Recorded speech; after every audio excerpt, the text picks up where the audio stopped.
Assalamu alaikum wa rahmatullahi ta'ala wa barakatuh. Donc, nous allons poursuivre notre cours sur la cytologie des algues. Aujourd'hui, dans cette vidéo, nous allons voir l'appareil cinétique et le stigma. Alors, l'appareil cinétique, c'est l'ensemble des flagelles. Ces flagelles existent chez les algues qui se déplacent, à savoir les algues unicellulaires qui vivent les unes indépendantes des autres, et les algues coloniales qui vivent en colonie ou bien en cénobe. Également les cellules reproductrices, les spores et les gamètes. Alors les spores qui se déplacent, on les appelle zoospores, et les gamètes qui se déplacent, on les appelle zoogamètes. Donc les algues unicellulaires, les algues coloniales, les zoospores et les zoogamètes possèdent des flagelles, et donc grâce à ces flagelles, ils se déplacent. Flagelle, donc c'est un organe, c'est un organite, bien c'est un organe qui forme, c'est-à-dire c'est une extension de la membrane cellulaire. C'est une extension de la membrane cellulaire. Il est composé de 9 associations de tubulines alpha et bêta avec 250 protéines. Donc le flagelle, c'est un organe de nature protéique et il peut être lisse comme il peut être poilu.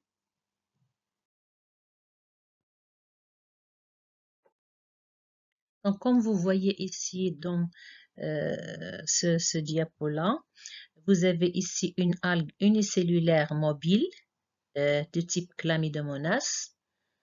Donc, les Chlamydomonas, ce sont des algues unicellulaires. Ils vivent, chaque cellule vit indépendamment de l'autre. Vous voyez ici les flagelles. Ce sont les flagelles. Ils possèdent ici 2 flagelles, les biflagellés. En bas, vous avez une algue coloniale mobile de type Volvox. Vous voyez ici, ici, on a une algue sous forme d'une sphère. Et si vous regardez la périphérie, vous allez voir des flagelles qui partent de l'algue. Donc, chaque point ici vert, c'est une algue. Ils vivent en cénobe. Les cénobes par rapport à la colonie, c'est une association d'algues qui forment une structure stable, c'est-à-dire sa forme, elle est stable.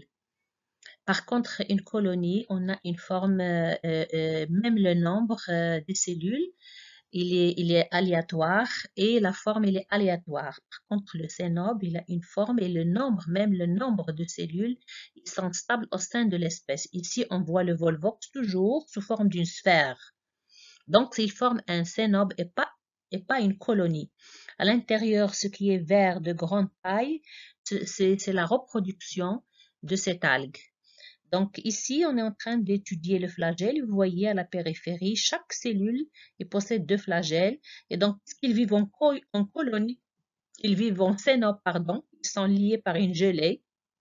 Et donc, ce cénobe-là, il se déplace parce que vous avez des cellules qui les forment, ils sont flagellés. Donc là, c'est une algue, pardon, ici en bas, on doit dire cénobiale, pas coloniale. C'est une algue cénobiale et qui est mobile.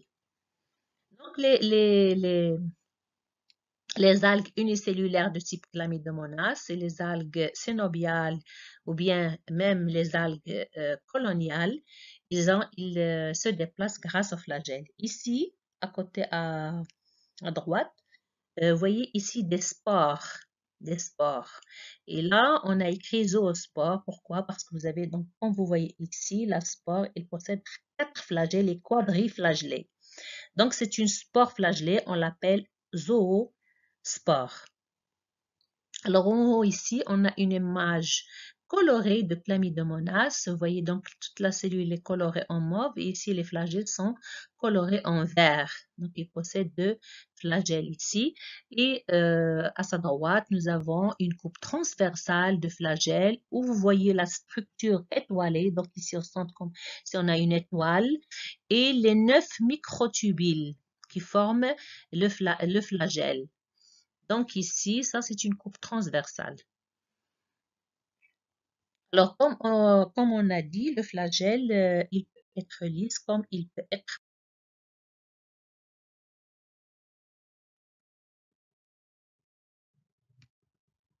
Et là, vous avez, donc ici, on a un flagelle lisse. Lisse, ça veut dire qu'il ne possède pas de prolongements latéraux comme ici. Vous voyez là, ce sont ce qu'on appelle les mastigonèmes, des filaments très fins latéraux. Ils ressemblent aux cils. Et donc, ici, ils forment les mastigonèmes. Comme vous voyez ici dans le premier flagelle, il est lisse parce qu'il ne possède pas de mastigonème. Lorsque vous avez le flagelle, il est bifurqué en deux, donc il est divisé en deux, on l'appelle fouet. Donc ici, dans ce dessin, dans cette figure, on a ici deux flagelles lisses, ici un flagelle, ici un fouet qui sont lisses. Et dans 2 et 3, on a deux flagelles qui sont poilus. Et dans le cas du flagelle numéro 2, vous voyez que vous avez des mastigonèmes dans un côté et dans un autre côté, il est lisse. Donc, ce flagelle, il est qualifié de pectiné. Et lorsque vous avez les les mastigonèmes de part et d'autre, à droite et à gauche, donc ici, on a un flagelle de type penné ou bien plume. Donc ici, vous avez différents types de flagelles, soit lisses, soit poilus. Donc, les algues unicellulaires, les algues coloniales et les algues cénobiales, les zoospores et les zoogamètes sont flagellés. Mais on a remarqué que l'insertion de ces flagelles, elle n'est pas les mêmes. C'est-à-dire, on a différents types de cellules selon la position de ces flagelles. Est-ce que ces flagelles sont apicaux, ou bien ils sont basales, ou bien ils sont latéraux? Alors, si vous avez le flagelle, il est inséré dans la partie apicale de l'algue, la cellule, elle est qualifiée d'acropontée. Vous avez le terme acro, c'est apical. Si les flagelles sont insérés dans la partie basale de l'algue, en bas, c'est-à-dire l'algue se déplace et le flagelle est en bas, vous avez la cellule, elle est qualifiée de basicontée. Vous avez le terme basie, la base. Alors, si vous avez des flagelles insérés dans la partie latérale, on a des cellules qui sont qualifiées de pleuropontées ou bien amphipontées latéraux. Donc, dans cette figure, on a les trois types de cellules selon la position du flagelle. Alors, dans les cellules 1, 2, 3, 4, 5, comme vous voyez ici, vous avez des flagelles insérés dans la partie apicale. C'est-à-dire les 5 cellules se déplacent et les flagelles, 5 cellules et même la sixième cellule. La sixième cellule. Donc, l'algue se déplace avec le flagelle en haut, dans la partie apicale de l'algue. Donc, ici, par exemple, vous avez deux flagelles lisses. Ici, on a un seul flagelle poilu. Ici, on a deux flagelles, un poilu et un lisse. Ici, on a 4 flagelles. Là, ici, on a une couronne de flagelles. Et là, on a un flagelle qui est inséré un peu plus profondément dans la partie apicale. C'est pour ça on l'a qualifié de subapicale. Donc, ces 6 cellules, ils ont des flagelles insérés dans la partie apicale de l'algue. Ils sont qualifiés de acropontées. Alors, dans cette cellule d'algue, on a les flagelles insérés dans la partie latérale. Donc, ici en haut, on a la partie antérieure de l'algue. En bas, on a la partie postérieure. Et là, c'est la partie latérale, le côté. Donc, les flagelles sont insérés dans la partie latérale, non pas dans la partie antérieure, non plus dans la partie postérieure, mais dans la partie latérale. Dans ce cas-là, la cellule est qualifiée d'amphipontée. Alors, si l'algue se déplace et vous avez le flagelle, il est inséré dans la partie basale, c'est-à-dire l'algue se déplace et le flagelle est en bas. Dans ce cas-là, la cellule elle est qualifiée de basicontée. Alors, on a remarqué également qu'on a des flagelles de différentes formes. Soit des flagelles, par exemple ici, on a deux flagelles qui se ressemblent. Ils sont égaux de point de vue taille et ils se ressemblent de point de vue, par exemple ici, on a des flagelles lisses, deux flagelles égaux. et deux flagelles qui se ressemblent, la cellule elle est qualifiée de isocontée. Vous avez le terme iso qui se ressemble. Par contre, si vous avez des flagelles différents par la taille, par exemple, vous avez un flagelle de petite taille et un flagelle de plus grand. Il est plus lent, pardon. Un flagelle court et un flagelle long. Donc, les flagelles sont différents. Soit vous avez une différence de forme. Par exemple, ici, on a un flagelle lisse et là, et un flagelle qui porte les mastigonèmes et les poilus. Et dans ce cas-là, on a deux flagelles qui sont différents du point de vue taille, du point de vue forme.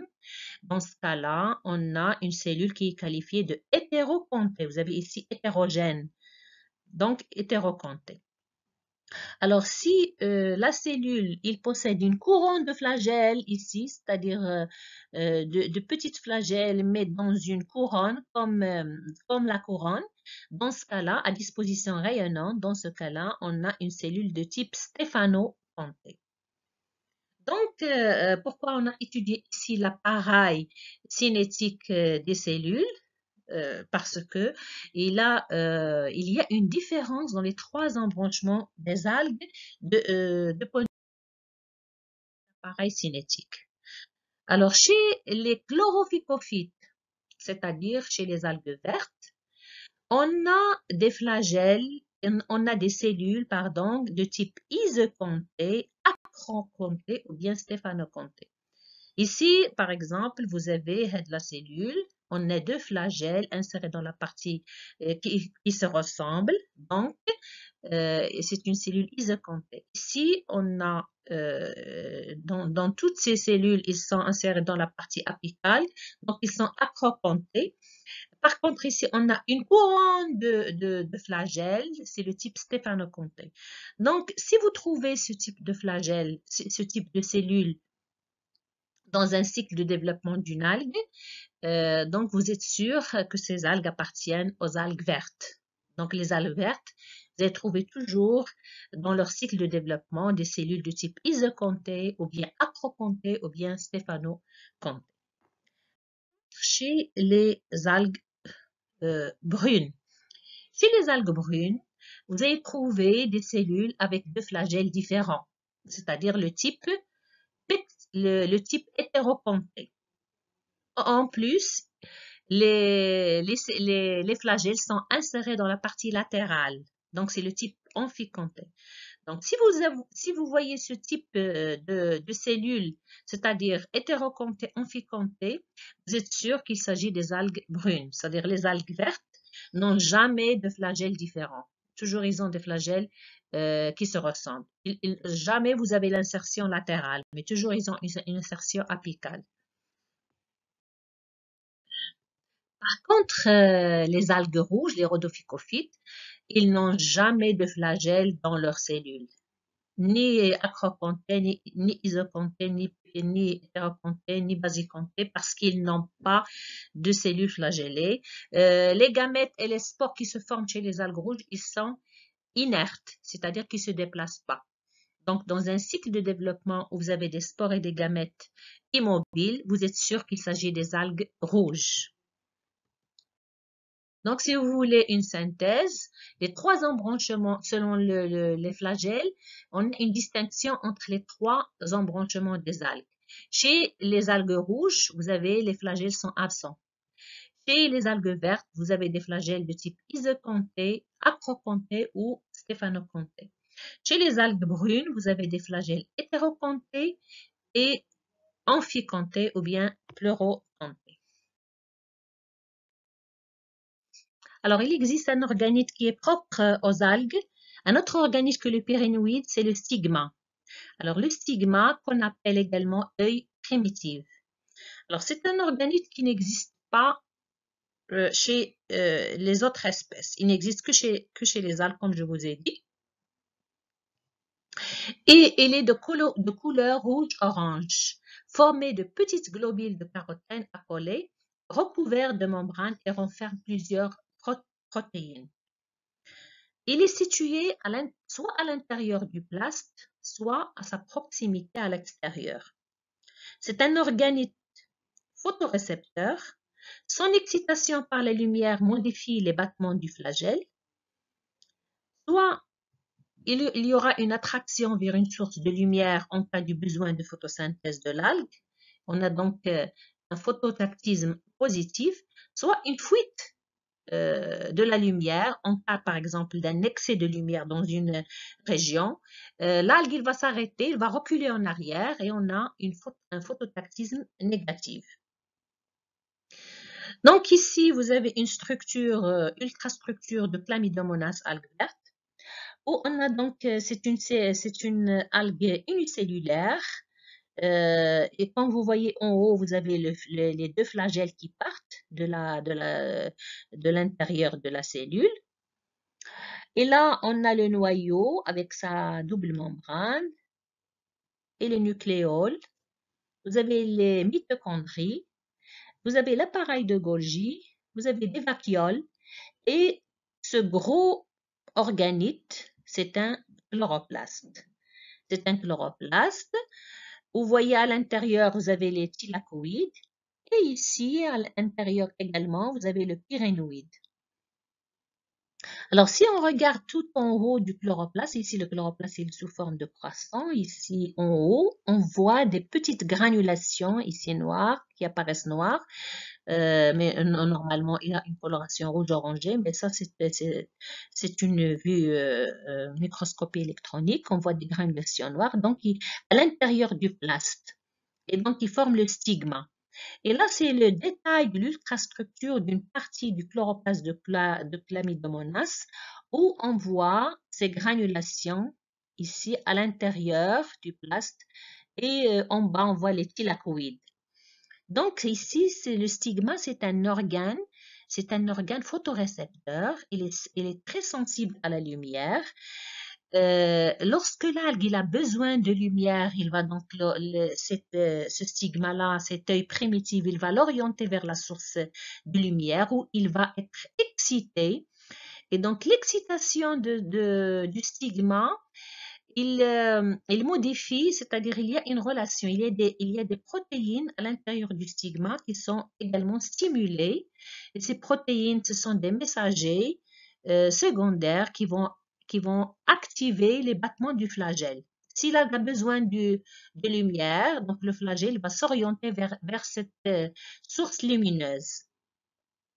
Si par exemple il y a un excès de lumière, donc l'algue n'a pas besoin de cet excès, il va s'arrêter, il va reculer en arrière et donc il va fuir cette source lumineuse. Donc le stigma, il n'existe pas chez toutes les algues, il existe seulement chez des algues unicellulaires qui sont mobiles. Et c'est un organe photorécepteur, il représente l'œil primitif de l'algue. On la trouve seulement chez les algues. Donc voici avec ce cours de cytologie des algues. On va poursuivre par la suite notre cours. On va entamer un autre chapitre sur la morphologie des algues.